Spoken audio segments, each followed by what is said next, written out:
Skema yang dilakukan 18 tersangka dalam kasus dugaan korupsi Pertamina terungkap yang berimbas pada kerugian negara hingga 285 triliun rupiah.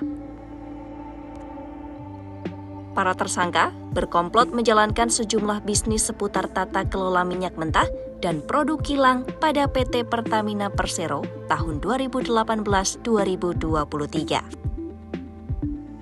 Kejagung mengungkapkan para tersangka melakukan aksinya masing-masing dalam meraup keuntungan. Di antaranya,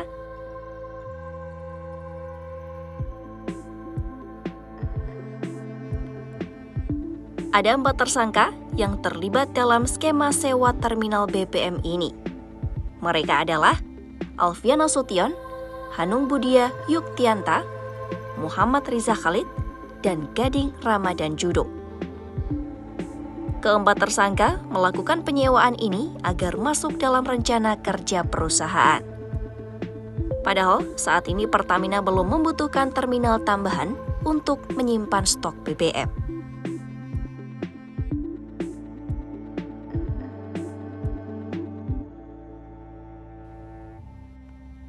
Belum selesai sampai di situ, keempat tersangka mengordinasikan agar kapal pengangkut minyak dari Afrika ke Indonesia bisa dimenangkan perusahaan yang terafiliasi dengannya. Arif Sukmara bersama Dimas Werhaspati dan Agus Purwono mengkondisikan proses tender kapal pengangkut agar dimenangkan PT Jenggala Maritim. Sedangkan PT Jenggala Maritim ini punya hubungan dengan sejumlah tersangka. Lantas, Arif, Dimas, dan Agus menaikkan harga sewa kapal hingga 13% dari harga awal sebesar $3.765.712 AS menjadi $5 juta AS. Lalu, Indra Putra melakukan pengangkutan minyak mentah Escravo secara co-loading atau pengangkutan bersama menggunakan kapal Olympic Luna dari Afrika ke Indonesia. Dalam hal ini, fee yang diterimanya untuk pekerjaan ini belum diketahui.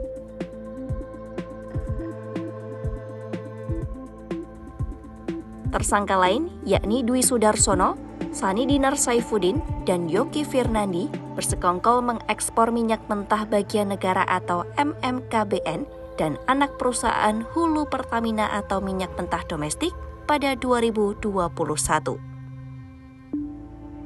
Ketiga tersangka melakukan penjualan ini dengan alibi adanya kelebihan stok dalam negeri. Padahal tidak ada kelebihan minyak dan minyak mentah ini seharusnya digunakan untuk kebutuhan dalam negeri. Sementara itu, menurut penyidik, Rifa Siahaan, Sani Dinar Saifuddin, dan Agus Purwono mengkondisikan agar produk minyak dalam negeri tidak diserap sepenuhnya. Akhirnya, pemenuhan minyak mentah maupun produk kilang diperoleh dari impor. Jadi, yang diekspor kemudian dibeli lagi dari supplier yang lain.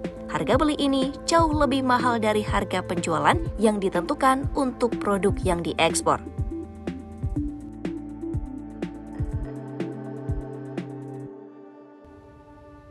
Dalam skema lelang minyak mentah ini, Toto Nugroho disebut memberikan perlakuan istimewa kepada supplier dan daftar mitra usaha terdaftar atau DMUT.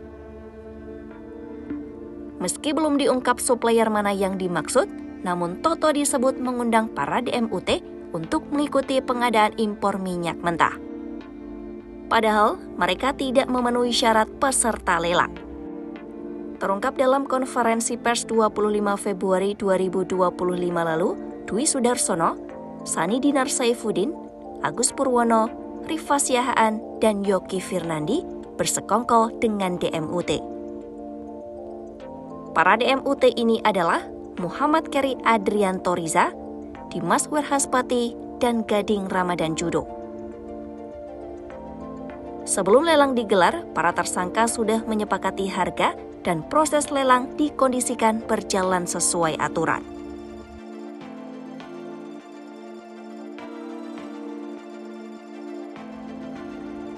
Dalam skema ini, Maya Kusmaya, Edward Corney, dan Rifa Siahaan melakukan pembelian RON 90 tapi membayar harga untuk RON 92 alias lebih mahal.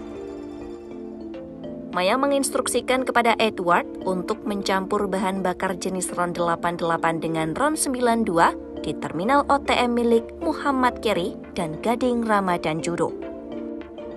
Hasil campuran tersebut lantas dijual dengan label RON 92 atau Pertamax. Tindakan yang dilakukan para tersangka disebut telah menyebabkan kerugian signifikan baik terhadap keuangan negara maupun perekonomian nasional dengan total kerugian mencapai 285 triliun rupiah.